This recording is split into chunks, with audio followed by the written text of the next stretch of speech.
Tema central.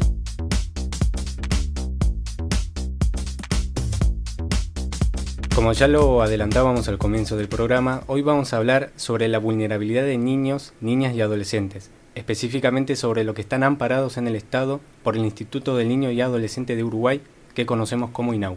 Si bien es el encargado de promover, proteger y restituir los derechos de niños, niñas y adolescentes, el sindicato que nuclea a los trabajadores del INAU denunció en reiteradas ocasiones que no se están dando las condiciones óptimas para el desarrollo y el crecimiento de esta población. La directora del INAU, en representación del Frente Amplio, Natalia Argencio, con quien vamos a estar hablando luego de la pausa, alertó que en el 2020 el 10% de los menores que ingresó al INAU fue por causas de pobreza. En 2023 este número prácticamente se duplicó porque aumentó 21%, lo que equivale al 1% de la población total de menores en el país.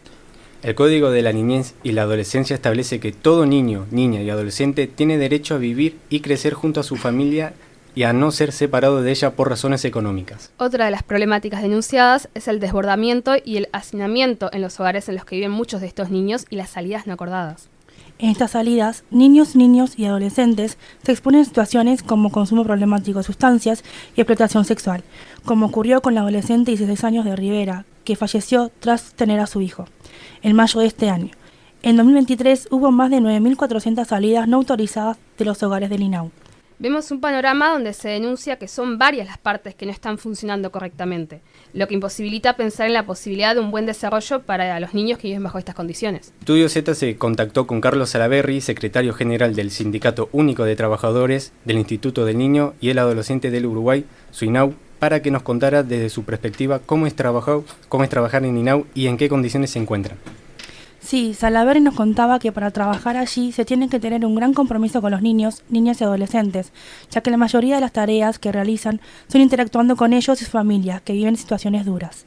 Claramente, si bien hay distintos tipos de actividades de prevención que de repente no implican un trato directo con las situaciones familiares y con los propios niños, tienen sus derechos vulnerados, la inmensa mayoría de los trabajadores están abocados a tareas vinculadas directamente al trato con las familias y a los niños y adolescentes. Y bueno, son situaciones muy duras por las que han atravesado y el contacto permanente con esas situaciones requiere generar, digamos, mecanismos y fortalezas en las personas que trabajamos con estas situaciones. Y bueno, te pregunto a vos, Martina, que estuviste en contacto con ellos, ¿cómo ve el sindicato la situación del Instituto del Niño y el Adolescente de Uruguay? Bueno, por lo que nos contaba el secretario general del sindicato, lo ven con mucha preocupación, ya que el INAU está atravesando por una situación crítica en cuanto a la gestión y la lentitud que tienen para dar respuestas a situaciones de máxima emergencia, entre otros factores.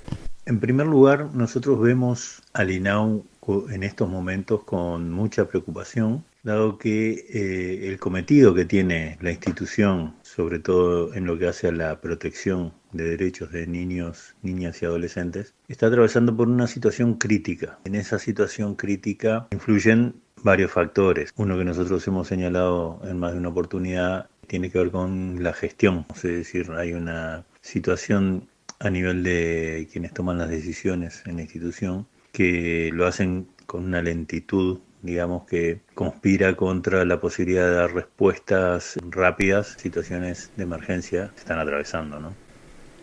Y me gustaría preguntarte qué preocupación central han tenido como sindicato. La preocupación central que tienen es que hace tiempo vienen luchando con respecto al hacinamiento que hay en varias instituciones. El secretario Carlos Salaverry nos contaba que en algunos casos ha habido 50 niños, niñas y adolescentes en centros que cuentan con la capacidad para solamente 20. Pero hay situaciones de superpoblación sostenidas en el tiempo y nosotros lo hemos denunciado públicamente y hemos desarrollado distintas acciones sindicales para de alguna manera negociar con las autoridades que adopte medidas para generar una calidad de atención a niños y adolescentes como corresponde, ¿no? Y por ejemplo hemos tenido medidas de cupo, que significa que no dejamos ingresar a un centro en particular más población hasta que la administración logre ampliar la capacidad o conseguir otro tipo de solución para la admisión de nuevas situaciones, ¿no? Hemos tenido centros que están previstos para 20 niños con tener 50 una noche, por ejemplo. Son situaciones que se repiten en el tiempo y es una preocupación central que hemos tenido como organización de trabajadores por la situación de los niños y por las condiciones de trabajo que se vuelven especialmente difíciles en esas condiciones. ¿Y cuáles serían las medidas que debería adoptar el INAU para mejorar la atención de estos niños, niñas y adolescentes? Son varias, pero el secretario general del sindicato hace énfasis en que no solamente el INAU tiene que adoptar medidas, sino que también lo tienen que hacer otras instituciones, como puede ser el sistema educativo, el sistema de salud, entre otros. Son actores que tienen que generar una respuesta antes de transferir al INAU la responsabilidad de la cobertura de toda una cantidad de aspectos referentes a la vida de niños, niñas y adolescentes. También nos dijo que en muchos casos se da que las escuelas o liceos algunas veces no admiten a los niños, niñas y adolescentes que están en el INAU porque tienen algunos problemas de conducta. La situación de la infancia, hay otros actores en la sociedad, hay otros actores públicos que tienen, desde nuestro punto de vista, que ocuparse de distintos aspectos. Hay una tendencia histórica a transferir al INAU la responsabilidad de la cobertura de toda una cantidad de aspectos de la vida de niños y adolescentes, que hay instituciones específicas, por ejemplo, todos los temas vinculados a salud mental, a adicciones, son aspectos que es el sistema de salud, que tiene que el principal actor en generar una respuesta. Lo mismo el sistema educativo, en muchas circunstancias le cuesta mucho al INAU hacer que distintas escuelas o liceos admitan a la población que está internada en INAU, porque muchas veces tienen algunas dificultades de conducta, de comportamiento, y son sistemas que tienden a expulsar a los niños y adolescentes. También nos estuvo hablando del organismo que dispone la internación de los niños, niñas y adolescentes en INAU, que es el Poder Judicial. Los jueces, que son los que disponen, en este caso, la internación. Y el código establece que la internación debe ser la última medida y por el menor tiempo posible. Sin embargo, no es un criterio que se siga en todos los casos y es frecuente que la internación sea la primer medida frente a una situación de probable vulneración de derechos. Por lo tanto, en ese sentido, INAU también se ve recargado de situaciones que de repente podrían trabajarse en su contexto familiar mediante otro tipo de medidas y no en la de la internación. Por ejemplo, un seguimiento a través de equipos especializados o otro tipo de dispositivo propio de INAU de tiempo parcial. Pero bueno, eso hace que sea muy complejo el funcionamiento del sistema, ¿no? Y que muchas veces se vea desbordado. Muy bien, hacemos una pausa y a la vuelta estaremos recibiendo a Natalia Argencio, directora del INAU, por parte del Frente Amplio. Ya volvemos con Estudio Z.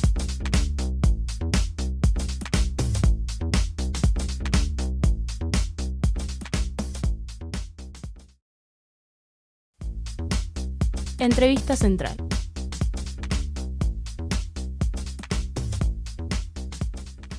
Continuamos con más Estudio Z. Estamos profundizando sobre la vulnerabilidad de niños, niñas y adolescentes que se encuentran bajo la órbita del INAU. Para conocer un poco más sobre la temática, recibimos a Natalia Argencio, directora del INAU en representación del Frente Amplio. Bienvenida, Natalia. Muy buenas tardes. Bueno, muchísimas gracias por esta invitación. Bueno, el porcentaje de menores ingresados al INAU por causa de pobreza se ha duplicado en los últimos años. ¿A qué consideras que se debe esto? Nosotros estamos para introducir a la audiencia cuál es la realidad de las infancias y adolescencias en el sistema de protección y por qué esta realidad de desprotección está instalada en nuestro país hoy, ¿no? Hay una vulneración de derechos muy grandes que es multicausal, obviamente, ¿no? Y depende de cuánta importancia, digamos, le da el Estado, ¿no?, a garantizar realmente la protección de las infancias y adolescencias y a evitar la vulneración de derechos, que es lo que lamentablemente no ha sucedido. Hoy el tránsito de las infancias y adolescencia transita por lo que es la trama de la desprotección. Tenemos la agudeza de la pobreza, tenemos el incremento de la desigualdad, las faltas de oportunidades y sumado a todo eso tenemos una situación de vulneración de derechos por parte del Estado, que es una vez que estas gurisas y gurises tienen diferentes situaciones. Tú pusiste, por ejemplo, sobre la mesa la causal pobreza como un indicador de vulneración de derechos que determina que ese niño, niña o adolescente tenga que ser separado de su medio familiar por haber perdido su familia, la capacidad de cuidado, y termina ingresando al sistema de protección. Una vez que ingresa a este sistema de protección, luego se dan situaciones de vulneración de derechos dentro del sistema de protección, como por ejemplo exposiciones a redes de explotación sexual, a redes de narcotráfico. Lo vemos esto con los incrementos de las situaciones de salidas no acordadas. Que esto con mi equipo fuertemente pusimos la realidad de las salidas no acordadas como un indicador de vulneración de derechos. Entonces, toda esta trama de desprotección que se da hoy lamentablemente en lo que es las realidades de las infancias y adolescencia genera, ¿no?, luego una situación de incremento de vulneración de derechos, y la realidad que el Estado no tiene hoy a nivel de los organismos que deberían estar trabajando en la protección, no tiene una forma articulada, no está la interinstitucionalidad abocada a atender el problema. Entonces la realidad es que se agudiza estas realidades de las niñas y niños, como por ejemplo situaciones de abuso sexual, de incremento de violencias, ¿no? Las violencias se incrementaron un 66%, ahora después vamos a eso. Y cuando ingresan, ¿qué le ofrece el Estado para restituir ese ejercicio de derecho? No hay acceso a atención de salud mental, entonces se los comienza a medicar. ¿Por qué? Porque instalan crisis, porque no son atendidos, porque no hay suficiente cantidad de recursos humanos para brindar garantías de protección, y terminan siendo ingresados a razón de esas crisis, ingresados en clínicas psiquiátricas. Entonces hoy tenemos niños que fueron vulnerados sus derechos en su familia, y cuando ingresan a las instituciones del Estado, como es INAU, para brindar protección, también están siendo vulnerados sus derechos. Y me gustaría preguntarte, relacionado con esto que vos decías, ¿qué acciones se están realizando para garantizar que la pobreza no siga siendo una causa de separación de niñas y niños y adolescentes de sus familias? Lamentablemente no se han realizado acciones ni por parte, no se han realizado acciones que hayan contribuido a evitar, sino todo lo contrario. Lo que sucedió fue que las acciones dispuestas por el gobierno generaron la agudeza de esta situación. Tenemos que recordar como decisión del gobierno lo que fue el decreto 90-2020, en marzo del año 2020, donde el Poder Ejecutivo, lo que no me sale la palabra ahora, solicitaba a los organismos del Estado proceder a disminuir lo que eran sus gastos en inversiones, disminuir sus gastos en lo que era la contratación de recursos humanos, disminuir el gasto en funcionamiento. O sea, querían disminuir el gasto del Estado. El problema es que INAU disminuyó el gasto del Estado, su presupuesto. La apertura del ejercicio fue sin incremento presupuestal, eso está constatado en cada uno de los documentos del área de planificación y presupuesto de INAU. Entonces, cumplió con ese decreto que mandó el Poder Ejecutivo, que había que achicar gastos. Después, ¿qué sucedió por parte de otros organismos del Estado? Por ejemplo, Mides retiró muchos de los proyectos que estaban en los territorios. O sea, para poder abatir las situaciones, ¿no?, de la consecuencia de la pobreza, de la consecuencia de la pérdida de capacidad de cuidado, lo que se tiene que hacer acciones en relaciones a las familias, en relaciones al lugar donde habitan las niñas, niños y adolescentes. O sea, se tienen que generar condiciones de trabajo, se tienen que generar condiciones de acceso a la vivienda, o sea, se tienen que generar todas estas que son derechos humanos básicos, ¿no? Todo alrededor de su entorno, del entorno de esos niños.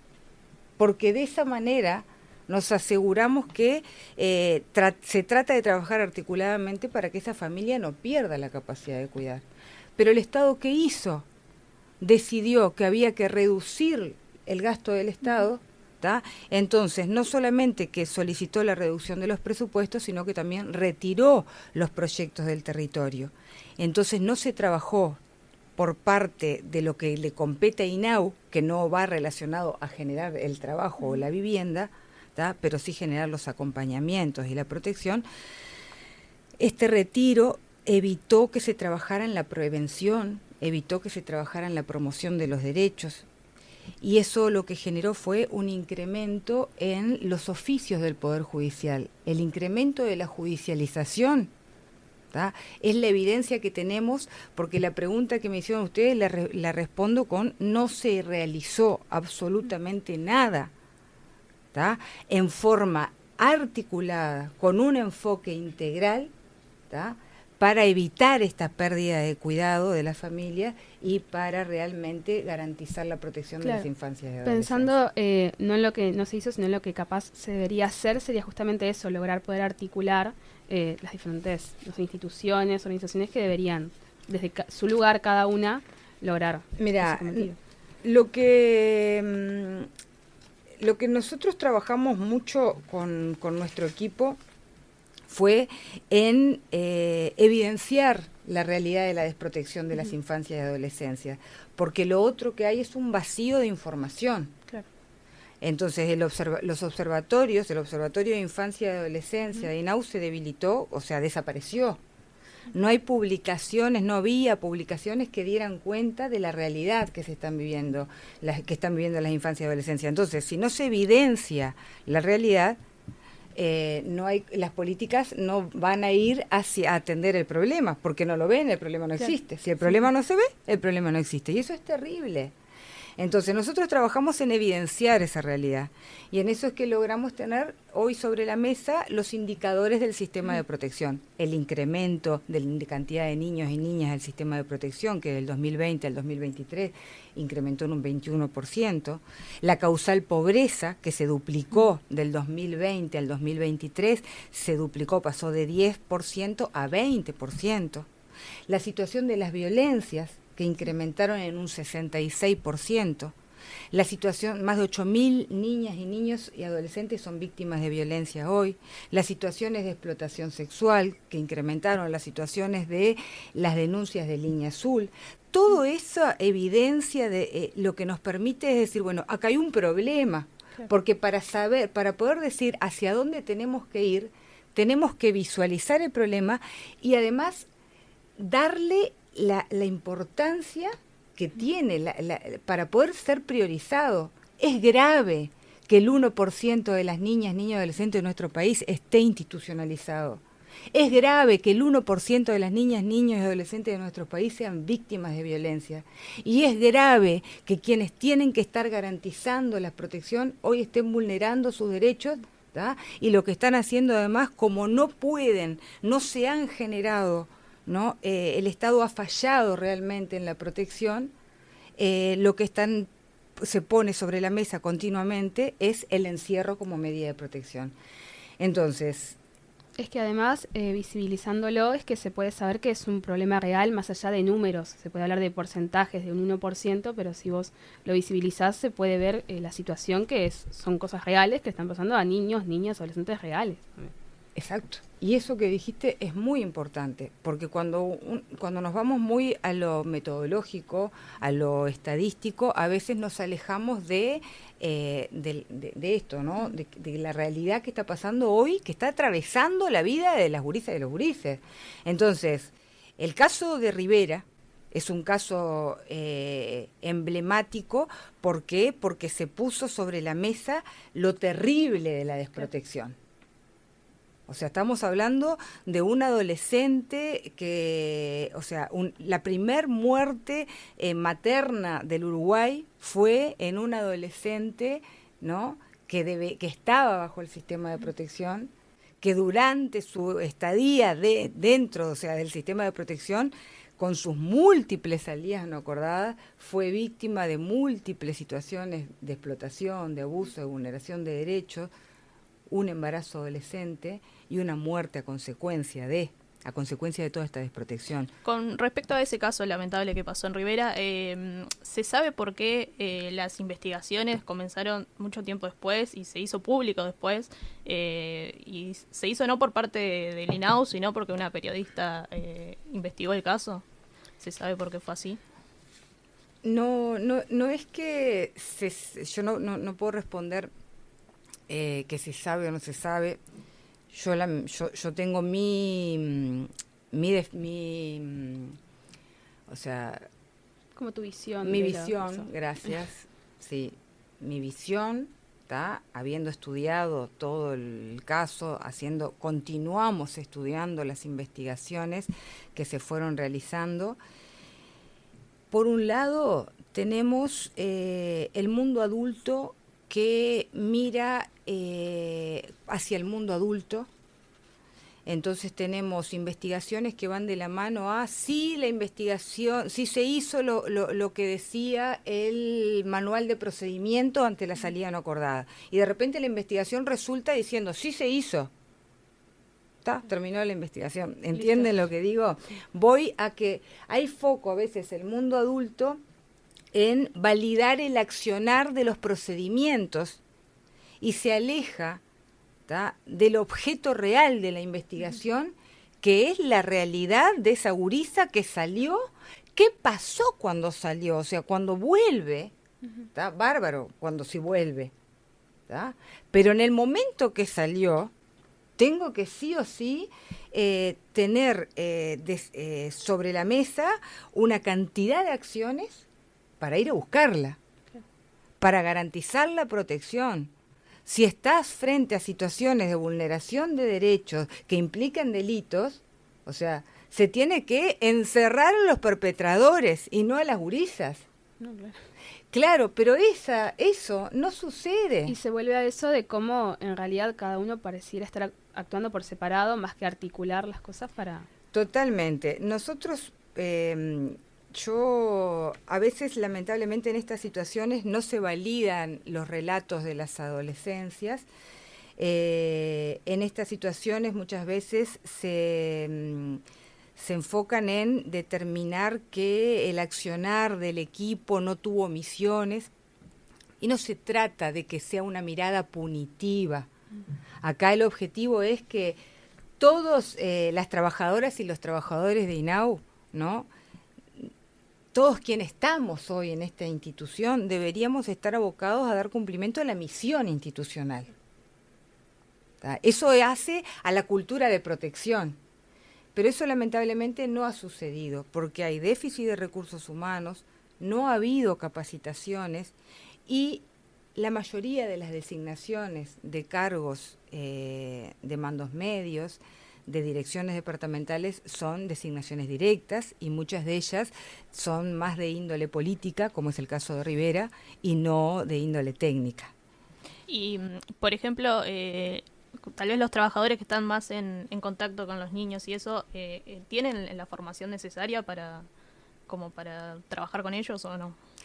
No, tenemos un déficit muy importante de capacitación, tenemos déficit de técnicos, tenemos déficit de supervisiones. Entonces, cuando digo déficit de técnicos es que podemos estar hablando de... No hay la cantidad de psicólogos, de trabajadores sociales, acorde a lo que determina el modelo de atención.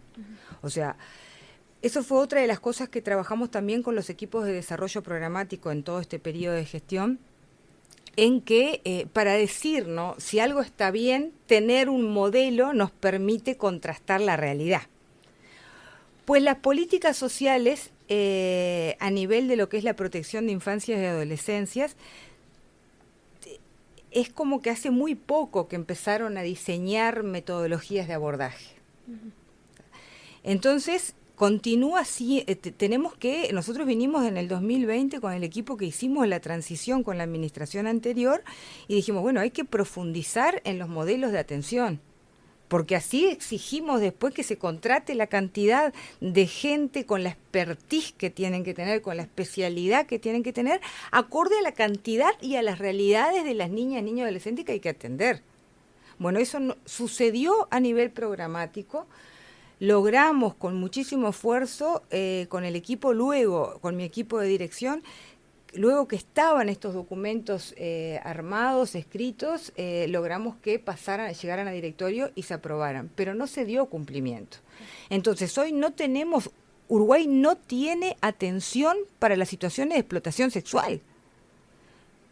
Y hoy tenemos en todo el Uruguay situaciones de explotación sexual. Sí, no solo dirigido hacia niños, niñas y adolescentes, es algo global.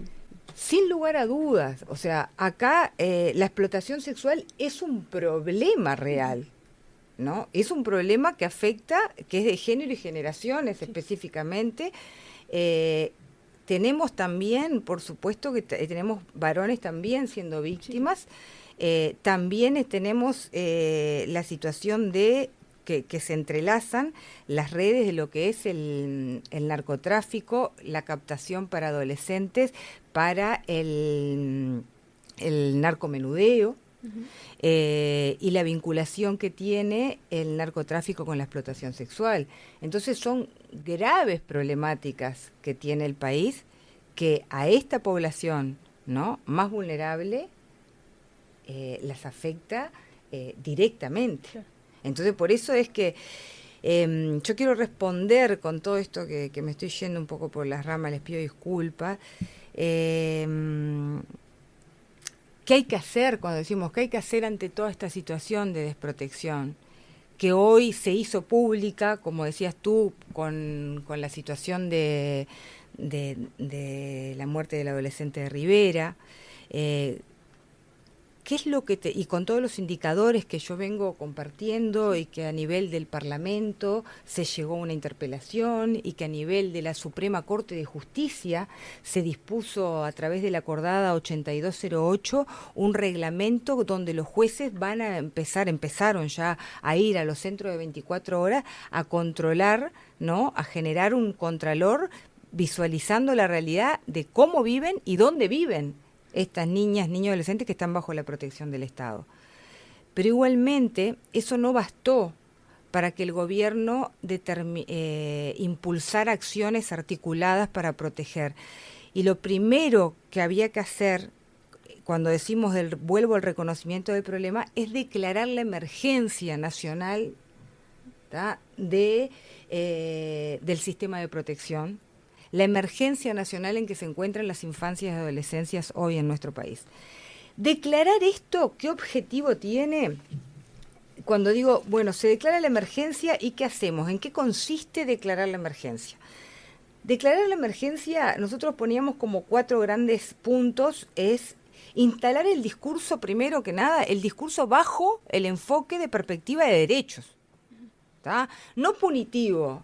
No no punitivo hacia las trabajadoras y los trabajadores, no si la gurisa tenía muchos novios, ¿no?, como se dijeron en varias declaraciones. Claro, la base es que los derechos están siendo vulnerados, independientemente de lo demás. Por eso, ¿cuál es lo que tenemos que discutir? Bueno, tenemos que instalar la discusión con la perspectiva de derechos. Tenemos que hacer un análisis de economía política. ¿Qué es análisis de economía política? Es que hoy el presupuesto de INAU, más allá de todas las restricciones que tuvo, es un presupuesto muy grande. Llega superando los 22.000 millones de pesos. 22.000 millones de pesos por año. Cuando digo economía política, digo, ¿cuánto se necesita para proteger a estos gurises y cuánto se está gastando hoy en la desprotección? Se está gastando mucho más, porque no prevenir sale más caro atender después.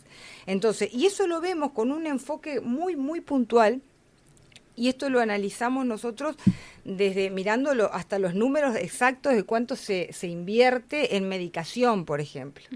20 millones de pesos por año INAU invierte en medicación. 1 de cada 3 niñas, niños, adolescentes que están en el sistema de protección está medicado. Necesitan estar medicados. ¿Acceden a psicoterapia? No acceden. Entonces ahí digo, ¿y cuántos están internados en las clínicas psiquiátricas con alta médica?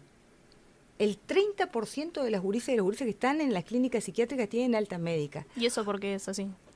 ¿Por qué no? Porque el no se sistema va? de protección está desbordado, entonces se genera como una calecita porque sale del centro de 24 horas por una situación de crisis, ¿tá? Y como no hay técnicos suficientes, no hay un abordaje integral, termina derivándolo a la clínica psiquiátrica. Como para redondear esto de salud mental, las clínicas psiquiátricas, Ulises, tienen un costo de más de 8.100 pesos por día. Un mes en una clínica psiquiátrica cuesta 250.000 pesos por mes. ¿Cuánto cuesta la atención de psicoterapia? 10.000 pesos por mes. Estoy como poniendo un ejemplo. Sí, más o menos, para visualizarlo bien. Entonces, prevenir, ¿no? Es mucho más económico que Bueno, después... pensando a largo plazo y todo esto de la evaluación y la planificación que al final terminaría. Exacto. Entonces, la conclusión de la emergencia es que se necesita reorganizar el gasto, sí, pero igualmente, como tenemos una emergencia muy, muy grande, tenemos que invertir un poquito más. Y me gustaría preguntarte respecto a lo que dijo la senadora Silvia Nane. Dijo que INAU quiso declarar reservada toda la información. ¿Considera que esto es cierto? Por supuesto que es cierto. Eso es muy cierto. INAU declaró el 10 de febrero todos los expedientes en categoría, le puso categoría de reservados. ¿Tá? Y lo fundamentó que era en el marco de la Ley de Acceso a la Información Pública. Y es totalmente contrario a derecho. La ley dice todo lo contrario. Yo solicité que se dejara sin efecto esa resolución. O sea, iba totalmente en contra de lo que decía la ley. Entonces lo que se pidió fue un informe a la Unidad de Acceso a la Información Pública de AGESIC, a la UAIP, y la UAIP nos dijo exactamente, artículo por artículo, la ley dice esto y ustedes hicieron esto. O sea, el oficialismo se equivocó y se equivocó muy evidenciado quedó ese error porque la ley dice lo contrario. Reservar esa información iba en esto de la mano de esto que estábamos hablando de no mostrar el problema, ¿no? Que no se vea. Natalia, y para ir concluyendo, ¿qué acciones son prioritarias a corto plazo para mejorar la calidad de vida de niños, niñas y adolescentes en esta situación? Mira, se tiene que, sí o sí, la emergencia, convocar a los actores claves, ¿no? Para poder discutir cómo se transforma la matriz de protección de infancia y adolescencia. Y cuando digo actores claves, digo, bueno, todo el sistema político, la sociedad civil, los organismos internacionales, las áreas de conocimiento específica de la Universidad de la República, analizando toda esta información que está sobre la mesa, los indicadores de judicialización, los indicadores del sistema de protección, los indicadores de la patologización de la vulneración de derechos, con esto que hablábamos de la medicación, ¿tá? Y los modelos de atención. Y después poner en acción en forma inmediata a la interinstitucionalidad existente hoy. Hoy hay una interinstitucionalidad existente, pero está trabajando en forma aislada. Entonces, estos 3 puntos, la emergencia, el convocar a los actores para que diseñen con toda la evidencia la transformación de la matriz de protección de las infancias y en simultáneo las acciones de la interinstitucionalidad que tenemos diseñadas, o sea, hay grandes acciones que sí o sí las tenemos que poner sobre la mesa, que son, por ejemplo, a nivel INAU, Ministerio de Salud Pública, hay que trabajar sí o sí con el acceso a salud mental. Realizar convenios de complementariedad INAU con BPS para evitar las alteraciones del desarrollo. Las violencias son precursoras de alteraciones del desarrollo, entonces consideramos que todas las niñas, niños y adolescentes víctimas de vulneración de derechos tienen que acceder a las ayudas extraordinarias que hoy el BPS brinda, ¿tá? Pero brinda BPS solamente a los trabajadores, a los hijos de trabajadores. Otra acción muy importante que se tiene que hacer y que no se está garantizando hoy en día es el acceso a la justicia. Entonces, el acceso a la justicia tiene que estar sobre la mesa, se tiene que instalar una mesa de intercambio, Poder Judicial, Fiscalía, Ministerio del Interior, trabajando, ¿no? Las situaciones de salidas no acordadas, pero ¿para qué? Para ir a buscarlas. O sea, trabajando las situaciones de abuso sexual, ¿para qué? Para que el perpetrador